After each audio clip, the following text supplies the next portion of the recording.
You know the face, right? Yeah. I mean, you probably see it every single week. Oh, absolutely. The white suit. Yeah, the iconic white suit, the neat little goatee, that friendly, grandfatherly smile beaming down at you from buckets of chicken all over the globe. It's everywhere. Right. And there's this baked-in expectation of cozy Southern comfort, you know? Like, it's a harmless piece of Americana just designed to make you feel good about buying fast food. Which, I mean, is a masterpiece of corporate sanitation. Yeah. Oh, yeah. That logo is specifically designed to soothe. It projects an image of this sweet old man who just loved cooking for his family. And it successfully masks one of the most volatile, erratic, and, well, aggressive businessmen of the 20th century. And that is exactly the jarring contrast that drew us to this topic. Once you peel back the corporate branding and, actually step into the real life of Harlan David Sanders, that sweet grandfather image just totally shatters. It really does. It falls apart instantly. Right. Because we are talking about a 7th grade dropout, a man who literally destroyed his own legal career by brawling with his client in a courtroom. In front of the judge. Yes, a steam engine stoker fired for insubordination, and, a guy who got into an actual deadly shootout over a highway sign. A literal gunfight. Exactly. So welcome to this deep dive. Today we're pulling from historical biographies, corporate legal filings from the 1970s, and culinary history journals. We're going to unpack the wild, failure-ridden, and ultimately triumphant biography of Colonel Sanders. And our mission here is really to look beyond that mascot, because this isn't just a corporate history, it's a study of ultimate, almost pathological resilience. For sure. We're tracking how a highly flawed, fiercely passionate human being navigated these massive historical shifts, and ultimately how his legacy was abstracted into a capitalist cartoon. So to make sense of the man he became, I was trying to wrap my head around his origins. Because, he didn't just wake up angry one day. Right, there's always a root cause. Yeah, and the biographies paint a picture of a childhood that just ended almost immediately. Yeah. He was born in 1890 in Indiana, and his father died when he was just 5 years old. Which is devastating. And losing a parent at 5 completely destabilized the family economy. I can imagine. His mother had to take a job in a tomato cannery, and that meant she was often gone for days at a time. Days. Wow. Yeah. The result was that a 7-year-old Harlan Sanders was essentially left in charge of running the household. At 7. Right. At 7 years old, he was foraging for food, learning to cook vegetables, bake bread, prepare meat. He built this deep foundational competence out of pure survival necessity. But, that competence didn't translate to stability for him. Yeah. His mother eventually remarries, and he develops this completely tumultuous relationship with his stepfather. Yeah, they did not get along. To put it mildly, the tension at home gets so bad that Sanders just checks out. At age 12, he drops out of the 7th grade. He famously claims later that algebra is what drove him off. I love that quote. It's so good. Yeah. But by 13, he completely leaves home just to escape the stepfather. And, the algebra line is a great piece of folksy self-mythologizing. But the reality was trauma and flight. He was a runaway. And he was forced into the brutal labor market of the early 1900s. Which was not a forgiving place. Not at all. And from that point on, his resume just becomes this chaotic list of short-lived, intense professions. Yeah, I was reading through this list of jobs, and I was really struggling to understand the logic. His early life was like a pinball machine. That's a great analogy. Right. But he wasn't just bouncing randomly. It's like the macroeconomic forces of the early 20th century were the flippers launching him around, but his own lack of diplomacy acted as the bumpers. Exactly. Every time he gained momentum, his temper bounced him right back down to the bottom. That captures his trajectory perfectly. His biographer used the word bullheadedness to describe him. Bullheadedness coupled with a self-righteous lack of diplomacy. Which is a dangerous combination. Oh, very. So he falsifies his birth date at 16 to join the army. He serves briefly in Cuba. Then he comes back and he's a streetcar conductor. Oh. Then a blacksmith's helper. And eventually a steam engine stoker for the railroad. He even works his way up to being a fireman. So he's building a career. He is, but then the bumper hits. He gets involved in union disputes, fiercely defends a worker, gets sick, and is fired under the pretense of insubordination. And he just doesn't learn from it, right? Yeah. Because he gets another job with the Illinois Central Railroad, moves his wife and 3 kids, and gets fired again. Unbelievable. And why? Because he got into a physical brawl with a colleague on the job, just throwing punches. Yeah, he couldn't control his temper. But the bizarre thing is, the brawling didn't stop when he put on a suit. No. Because while working nights on the railroad, he studies law by correspondence. Right. He passes the bar, and he actually practices law in Little Rock for 3 whole years.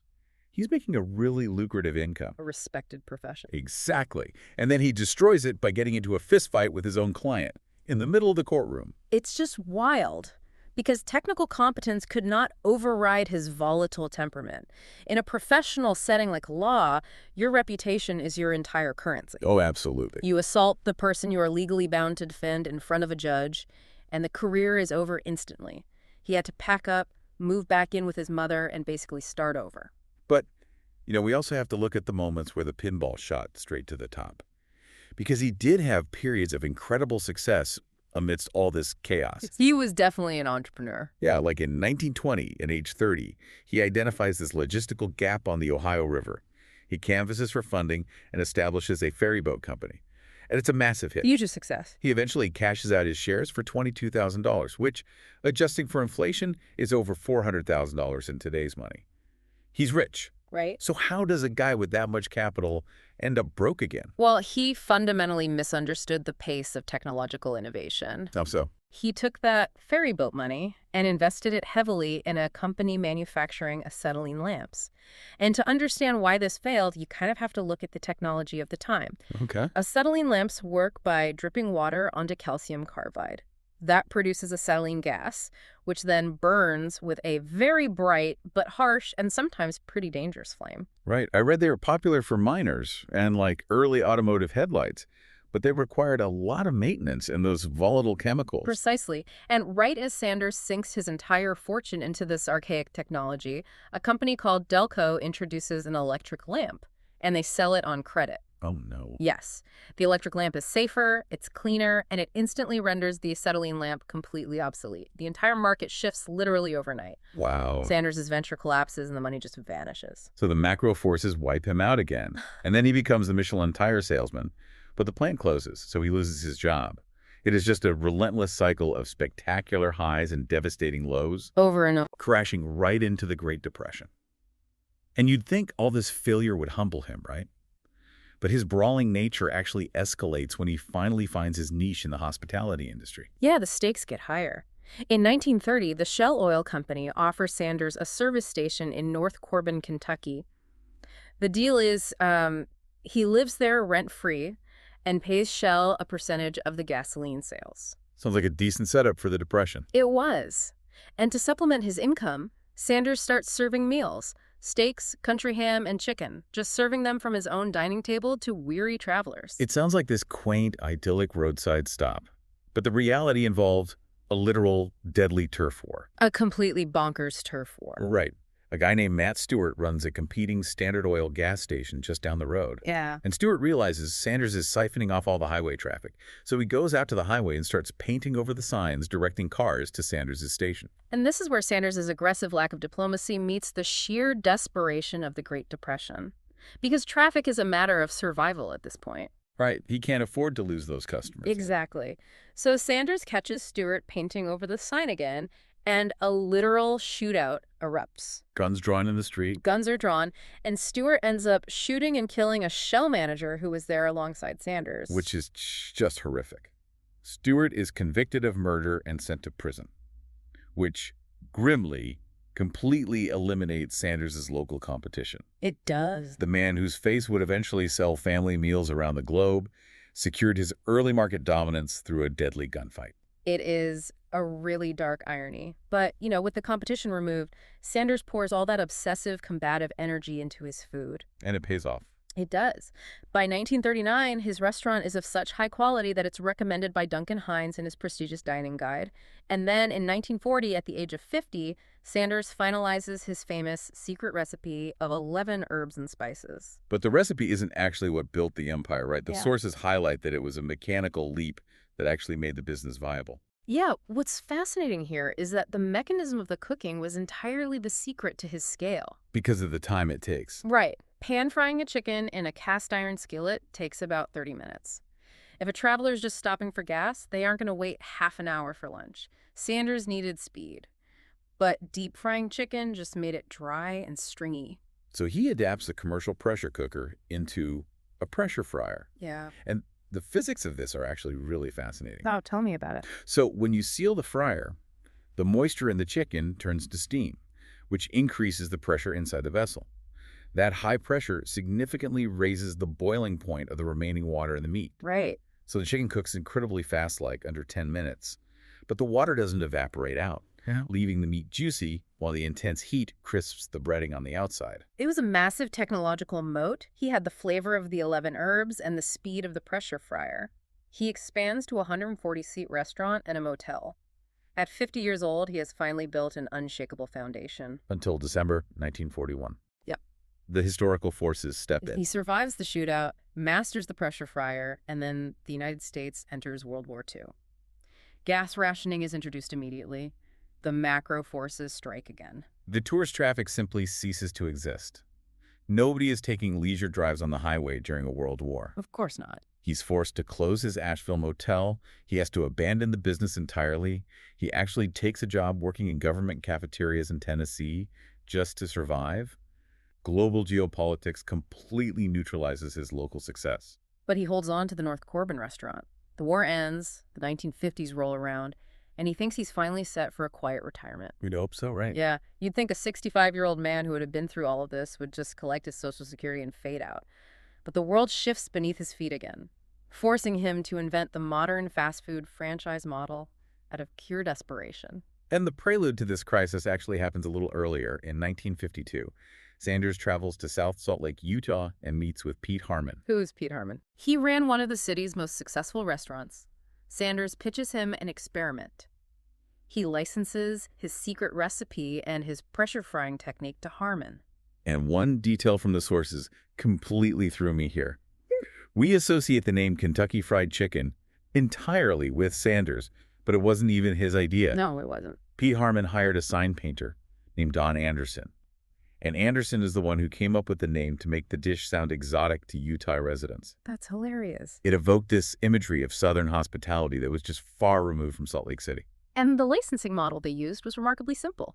Sanders wasn't opening a new restaurant, he was selling an intellectual property package. Right. He negotiated a handshake deal where he received 4 cents for every chicken sold using his recipe. For Harmon, the chicken was a massive hit. It tripled his sales in a year. Wow. For Sanders, those 4-cent royalties seemed like a comfortable retirement supplement. But then we get 1955. The new Interstate 75 is built, and it literally bypasses North Corbin. Just routes everyone right around him. Exactly. The geographic obsolescence is instantaneous. The highway traffic vanishes overnight. Yeah. Sanders is forced to sell his physical business just to pay off his debts. So he's back to square one. He is left with his savings and a Social Security check of $105 a month. He is 65 years old, functionally broke again. Which is the exact moment his sheer bullheadedness becomes a superpower. Yeah, he doesn't give up. He looks at the Utah experiment with Pete Harmon and realizes that intellectual property isn't tied to a physical highway. He decides to scale the licensing model nationally. And just imagine the grueling reality of this. A 65-year-old man sleeping in the back of his car, driving from town to town across the country. Exhausting. He'd walk into a diner or a restaurant, offer to cook his chicken for the staff, and if they like it, he'd pitch them the exact same handshake deal. 4 cents per chicken sold. And the logistics of this were purely analog. While Sanders was out on the road pitching, his wife Claudia was back home in Kentucky acting as the entire supply chain. Just the two of them. Yeah. She was mixing the secret spices and shipping the proprietary blends out to the restaurants that signed on. It was a 2-person operation, scaling a national brand without the internet, without corporate backing. Just purely on shoe leather hustle. And it explodes. Yeah. By the mid-1960s, he has over 600 locations internationally. Canada, the UK, Mexico, Australia. It's a massive operation. But the sheer scale of the franchise model becomes a monster that he can no longer control. Right, because he was 73 years old, managing a multinational corporation, which was never his goal. He just wanted to sell his chicken. Yeah, he wasn't a CEO. No, and the administrative burden was suffocating. So in 1964, he reluctantly agreed to sell the Kentucky Fried Chicken Corporation to a group of investors, led by John Y. Brown Jr. and Jack C. Massey, and he sold it for $2 million. He pays off his debts, gets a massive payday, and transitions into a salaried brand ambassador. And, you'd think that's the happy ending. You really would. But this transition from the owner to the mascot brings us to this bizarre, protracted war between the corporate machine and the rebel founder. Because he sold the business, but he absolutely could not let go of the food. This is where two fundamentally incompatible ideologies just completely clash. How so? Well, Brown and Massey were financiers. Their goal was operational efficiency, cost-cutting, maximizing shareholder value. Sanders was a culinary artisan. And the ultimate battleground for these two worldviews was the gravy. The gravy. The gravy. Because the gravy was Sanders's pride and joy, right? It required pan drippings and a really complex process. Right. But the new corporate executives viewed that as a huge bottleneck. Too much time, too much money. Right. They simplified the recipe, relying on water and starch to save time across hundreds of franchises. And Sanders went absolutely ballistic. He was entirely unfiltered. Even into the late 1970s, he would make surprise inspections at KFC franchises. Just show up unannounced. Yep. And if the food disappointed him, he would unleash a torrent of profanity. He famously told a journalist that the corporate gravy was, quote, goddamn slop that ended up with a wallpaper taste. Just imagine you were a minimum wage shift manager in 1978. The literal logo of the company, the man whose face is on your uniform, walks in, tastes your gravy, curses you out, and pushes the food onto the linoleum floor. It's terrifying, and it created an incredible legal paradox. In 1975, Heublein Incorporated, the conglomerate that had acquired KFC by that point, actually sued their own mascot. This is just wild to me. They filed a libel lawsuit against Colonel Sanders because his public insults were seriously damaging the brand's reputation. They sued the guy whose face was on their buckets. Who did? Now, they lost the suit, but it highlights just how fractured the relationship was. Sanders and his wife Claudia were so fed up, they even opened a rival restaurant in Kentucky called Claudia Sanders, the Colonel's Lady, just to serve his original, authentic recipe. And naturally, the company sued him for that, too. Of course they did. They eventually settled. And that restaurant actually still operates today as the Claudia Sanders Dinner House. It's the only non-KFC restaurant authorized to serve his original recipe. That's pretty cool. But yet, despite his absolute hatred for the corporate cost-cutting, Sanders remained completely dedicated to the persona he had created. Oh, he leaned into the Colonel bit so hard he became trapped in it. Having been recommissioned as an honorary Kentucky colonel in 1950, he permanently adopted the wardrobe. Every day. For the last 20 years of his life, he wore nothing but heavy wool white suits in the winter and light cotton white suits in the summer. He even bleached his mustache and goatee to perfectly match his white hair. Talk about commitment. Right. He traveled 200,000 miles a year for the company, filming commercials and making appearances, right up until his death in December 1980 at age 90. He laid in state at the Kentucky State Capitol, mourned by thousands, and was buried in his characteristic white suit. A legend. And by the time he died, there were 6,000 KFC outlets in 48 countries doing $2 billion in annual sales. But his death marks a profound turning point in how he is remembered. Because the tragedy isn't just that he died, right? It's that the corporate executives he hated finally won. Yes, they did. Once the real brawling, swearing Harlan Sanders was gone, there was no one left to stop them from turning him into a highly malleable, almost hallucinatory pop culture icon. The transformation of his image post-mortem is just a surreal study in corporate abstraction. Starting around 2015, KFC revived the Colonel Sanders character in advertising, but they deliberately unmoored him from reality. It got weird. Very weird. He was played by a rotating cast of actors and comedians. Daryl Hammond, Norm Macdonald, Reba McEntire as the first female colonel. Wait, didn't Keter Weller play a RoboCop version of Colonel Sanders? You did, RoboCop Colonel Sanders. The brand just started inserting his likeness into deeply bizarre fictional universes. In 2017, they published a 96-page Victorian romance novella called Tender Wings of Desire, featuring a muscular Colonel Sanders. Oh, wow. Yeah.